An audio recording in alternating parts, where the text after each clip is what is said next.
Hello everyone, అందరు ఎలా ఉన్నారు? నేను మీ Bujji Pani. Welcome back to Sri moonlight tarot. Okay, మీ పర్సన్ కరెంట్ ఫీలింగ్స్ ఏంటి, ఏం నడుస్తున్నాయి అనేది చెక్ చేద్దాం. యాక్చువల్లీ అప్డేట్ ఇచ్చేద్దామని వచ్చేసాను. సో చూద్దాం. Universe, please give me accurate reading. What my yours person current feelings right now.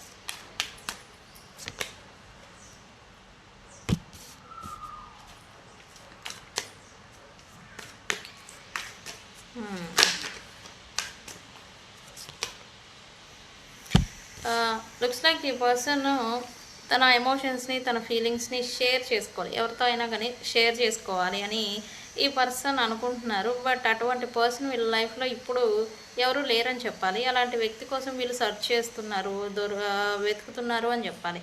ఏంటంటే వీళ్ళు సరిగా లేకపోవడం వల్ల వీళ్ళ నేచరు, వీళ్ళ బిహేవియర్, వీళ్ళ తత్వం ఎలా అయితే ఉంటుందో వీళ్ళకి బ్యాడ్ లక్. ఎలా అంటే వీళ్ళలాంటి పర్సన్స్నే వీళ్ళ లైఫ్లోకి యూనివర్స్ తీసుకొచ్చి పెడుతుందని చెప్పాలి.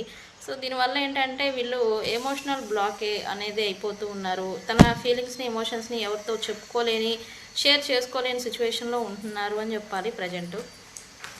ఎందుకంటే వీళ్ళు ఇంతకుముందు ఎలా అయితే ఉండేవాళ్ళో ఇప్పుడు ఇతరుల నుంచి అలాంటి రిఫ్లెక్షన్స్ అంటాం కదా, అవి ఇప్పుడు ప్రజెంట్ ఫేస్ చేస్తున్నారని చెప్పాలి.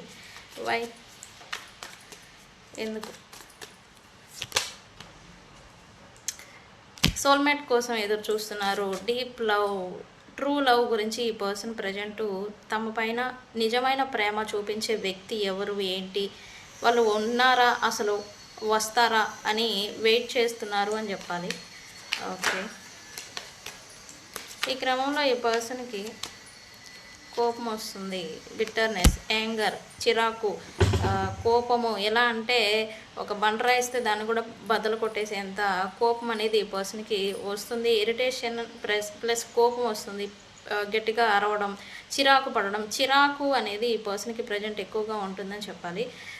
కొంచెం హర్ట్ఫుల్ వర్డ్స్, వీళ్ళు ఎవరితో ఇన్వాల్వ్ అవుతున్నా, వీళ్ళ లైఫ్లో ఎవరున్నా కూడా వాళ్ళని తొందరపడి మాట్లాడడం, తొందరపడి ఈ మాటల తూటాలు అంటాం కదా, ఇవి విసరడం అనేది చేస్తూ ఉన్నారు ఈ కోపం కారణం చేత. రైట్ నౌ ఏంటి, ఏం జరగబోతా ఉంది? డిసప్పాయింట్మెంట్ అనేది వీళ్ళ బిహేవియర్, వీళ్ళ స్వయంకృత అపరాధాల చేత చూడబోతున్నారు ఫ్యూచర్లో అని చెప్పాలి. నెక్స్ట్ డే వీళ్ళకి సంథింగ్ చేంజ్ ఏదో రాబోతూ ఉంది. సడన్గా వీళ్ళు ఈ కోపం, ఈరోజు ఏదైనా కోపంగా ఉంటే కనుక దాని రిఫ్లెక్షన్ రేపు అనేది వీళ్ళు అఫెక్ట్ చేయబోతూ ఉన్నారు. ఓకే, దీనికి ఏమని క్లైమ్ చేస్తారు? హార్ట్ బ్రేక్ అని సింబల్ పెట్టేసి ఈ